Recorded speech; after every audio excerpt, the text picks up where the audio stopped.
Hello नमस्कार दोस्तों, कैसे आप लोग। आशा करते हैं आप लोग भी अच्छे होंगे। देखिए, अगर आप एसएससी एमटीएस 2026 के लिए तैयारी कर रहे हैं तो आप सभी के लिए यहाँ पर बहुत ही बड़ी खुशखबरी गुड न्यूज़ निकल के आ चुकी है एसएससी एमटीएस की तरफ से, और कुछ बदलाव भी किए गए हैं जो कि इस वीडियो में हम बताने वाले हैं। तो सबसे पहले यहाँ पर बात करें कि एसएससी एमटीएस में आपका दो तरह का पोस्ट निकलता है। एक आपका एसएससी एमटीएस का निकलता है, दूसरा यहाँ पर हवलदार का निकलता है। दोनों के लिए क्वालिफिकेशन जो है 10th पास मांगी जाती है।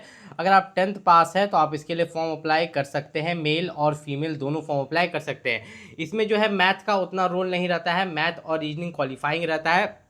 इंग्लिश और जीके पर आपका मेरिट बनता है। सब कुछ इसके बारे में हम बताएंगे। इस बार कितनी वैकेंसीज आ रही है सबसे पहले ये बताते हैं। देखिए, लगभग यहाँ पर जो है 15,000 प्लस वैकेंसीज एमटीएस और हवलदार को मिला के। देखिए, एमटीएस का वैकेंसी जो भी है ना ज़्यादा रहता है, मान के चलिए 12,000 के आसपास रहेगा, और 3,000 के आसपास जो है आपका हवलदार का वैकेंसी रहेगा। ठीक है, ऐसे मिला के लगभग 15,000 आपको एसएससी एमटीएस में वैकेंसीज देखने को मिलेगी। यहाँ पर एमटीएस के लिए जो एज लिमिट रहती है 18 साल से लेकर 25 साल तक, और हवलदार के लिए 18 साल से लेकर 27 साल तक।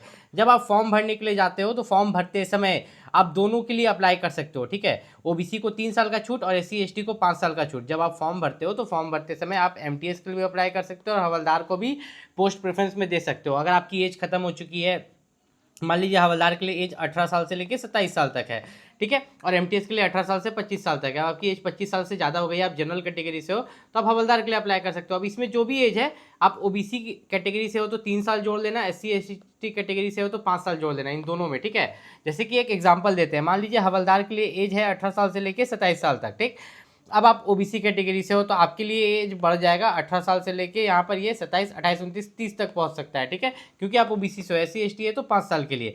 अब यहाँ पर अगर हम लोग थोड़ा सा नीचे चले तो इन्होंने साफ साफ कह दिया है कि अगर आप यहाँ पर एसएससी एमटीएस में फॉर्म भरने वाले हो 2026 में, तो एक चीज़ याद रखना कि अगर आप रिजर्व्ड कैटेगरी से बिलोंग करते हो, जैसे कि ओबीसी कैटेगरी, एससी एसटी और ईडब्ल्यूएस, तो फॉर्म अप्लाई का जो भी लास्ट डेट होगा, लास्ट डेट से पहले आप अपना सेंट्रल लेवल कास्ट सर्टिफिकेट बनवा लेना। देखो, यहाँ पर अगर हम देखें तो अभी एसएससी सीजीएल का नोटिफिकेशन निकला हुआ है, और जस्ट सीजीएल के बाद आपका एसएससी एमटीएस का फुल डिटेल नोटिफिकेशन आपको देखने को मिलेगा। कब देखने को मिलेगा? आपका जून का सेकंड वीक में। कब? जून का सेकंड वीक में आपको एसएससी एमटीएस का फुल नोटिफिकेशन देखने को मिलेगा, और सीजीएल का भी निकला हुआ है। तो सेम प्रॉब्लम चल रहा है बच्चों के साथ, कास्ट सर्टिफिकेट हुए अभी तक नहीं बनवा के रखे हैं, तो आप जरूर बनवा लेना। ठीक है, ज़्यादा समय नहीं मिलता है। देखिए, इन्होंने लिखा है crucial date for the claim of SC ST OBC certificate, form apply का लास्ट डेट होता है, लास्ट डेट से पहले का बना होना चाहिए। मतलब अभी आप बनवा लो, अभी आपके पास बिल्कुल सही समय है अगर आप एमटीएस में फॉर्म अप्लाई करने वाले हो। अब एमटीएस में मैंने बोला था शुरुआत में ही कि इंग्लिश और जीके पर सिलेक्शन होता है, मैथ और रीजनिंग क्वालिफाइंग होता है। तो ये चीज़ मैं आपको प्रूव करके दिखाता हूँ। ठीक है, जो लोग पहली बार भर रहे हैं उनके लिए मैं दिखाता हूँ अच्छे से, और जो लोग पहले भी एग्जाम दे चुके हैं, चलो उनके लिए तो कोई दिक्कत यहाँ पर नहीं है, उनको पता होगा ये बात। जैसे कि आपका जो है ना, जब आप एग्जाम देने के लिए जाते हो, कंप्यूटर पे बैठते हो, सबसे पहले एक सेशन 1 खुलता है जो कि 45 मिनट के लिए खुलेगा। ठीक है, जिसमें आपको मैथ्स और रीजनिंग दिखेंगे। मैथ के 20 क्वेश्चन और रीजनिंग के 20 क्वेश्चन, तो टोटल कितने हो गए? 40 क्वेश्चन। हर एक क्वेश्चन जो यहाँ पर है आपको दिख रहा है 20 क्वेश्चन गुना 3, हर एक क्वेश्चन 3 नंबर का है। ठीक है, तो 40 क्वेश्चन यहाँ पर गुना 3, 120 मार्क्स हो गया। कितना हो गया? 120 मार्क्स। लेकिन ये क्वालिफाइंग है मैथ और रीजनिंग। ठीक है, इसको मेरिट में नहीं जोड़ा जाएगा। अगर आप जनरल कैटेगरी से हैं, ठीक है, तो आप मान के चलो कि आप यहाँ पर 14 क्वेश्चन बनाना है आपको 40 में से। कितना? 40 में से। अगर आप यहाँ पर रिजर्व्ड कैटेगरी से हो, जैसे कि ओबीसी कैटेगरी, तो आपको 10 क्वेश्चन बनाना है। अगर आप एससी एसटी कैटेगरी से हो तो आपको जो यहाँ पर क्वेश्चंस बनाने हैं वो मात्र 8 क्वेश्चन बनाने हैं। ठीक है, एससी एसटी और ईडब्ल्यूएस के लिए यहाँ पर मात्र 8 क्वेश्चन बनाने हैं। तो यहाँ पर आप सोच के देखो कि अगर आप जनरल से भी हो तो आपको 40 में से तो 14 क्वेश्चन ही बनाना पड़ रहा है ना, तो उतनी कौन बड़ी बात है, वो भी दोनों को मिला के। ठीक है, ऐसा नहीं कि सिर्फ मैथ में, ये पूरा दोनों को मिला के, मैथ और रीजनिंग को मिला के 40 क्वेश्चन हुए ना जी। 40 में से आपको, अगर आप जनरल से हो तो आप 14 क्वेश्चन बना रहे हो, ओबीसी से हो तो 10 बना रहे हो, एससी एसटी से हो तो 8 क्वेश्चन बना रहे हो। ठीक है, और आप क्वालिफाई कर जा रहे हो। मेन जो आपका मेरिट बन रहा है वो किस पर बन रहा है? आपका सेशन 2 पर। जस्ट उसके बाद सेशन 2 खुलेगा। आप कंप्यूटर पे ही बैठे रहेंगे, 45 मिनट जैसे खत्म होगा 45 मिनट बाद आपका सेशन 2 खुलेगा, जिसमें आपका जनरल अवेयरनेस रहेगा। जनरल अवेयरनेस से 25 क्वेश्चन और इंग्लिश से 25 क्वेश्चन, दोनों को जोड़िएगा तो 50 क्वेश्चन हो जाते हैं, और 75 75 150 मार्क्स हो गया। तो इसी 150 मार्क्स पर जो है आपका मेरिट बनता है। इन दोनों के लिए भी आपको 45 मिनट का ही समय मिलता है। 50 क्वेश्चन के लिए भी कितना? 45 मिनट का ही समय आपको यहाँ पर दिया जाएगा। जो जो बात मैंने बोला है यहाँ पर एक एक चीज़ आपको एक्सप्लेन रहता है, ठीक है, एक एक चीज़ ये बताए रहते हैं। अब हवलदार में जो लोग फॉर्म भरेंगे, देखिए आपको मन है तो आप सिर्फ एमटीएस के लिए भरिए, हवलदार को पोस्ट प्रेफरेंस में मत डालिए, तो आपको हवलदार का फिजिकल के लिए नहीं बुलाया जाएगा। एमटीएस जैसे आप एग्जाम निकालते हो डायरेक्ट आपको डीवी के लिए बुला लिया जाएगा। लेकिन आपको मन है कि नहीं एमटीएस और हवलदार दोनों को पोस्ट प्रेफरेंस में दे, तो आप एमटीएस और हवलदार क्वालिफाई कीजिएगा, तो आपको डीवी में बुलाने से पहले आपको फिजिकल बुलाएंगे। यहाँ पर वॉकिंग जो है आपका मेल कैंडिडेट के लिए 1600 मीटर 15 मिनट में, फीमेल के लिए 1 किलोमीटर 20 मिनट में। अब एक बड़ा अच्छा सवाल एक बच्चे ने किया था हाइट के बारे में, तो हाइट बहुत कम मांगते हैं, मेल 157 सेंटीमीटर और फीमेल के लिए 152। एक अच्छा सवाल एक बच्चे ने किया था कि हम पोस्ट प्रेफरेंस फॉर्म भरते समय हम लोग दोनों को पोस्ट प्रेफरेंस में दे देते हैं, पहले नंबर पर हम एमटीएस को दे देते हैं और दूसरे नंबर पर हम हवलदार को पोस्ट प्रेफरेंस पर दे देते हैं। ध्यान से समझिएगा।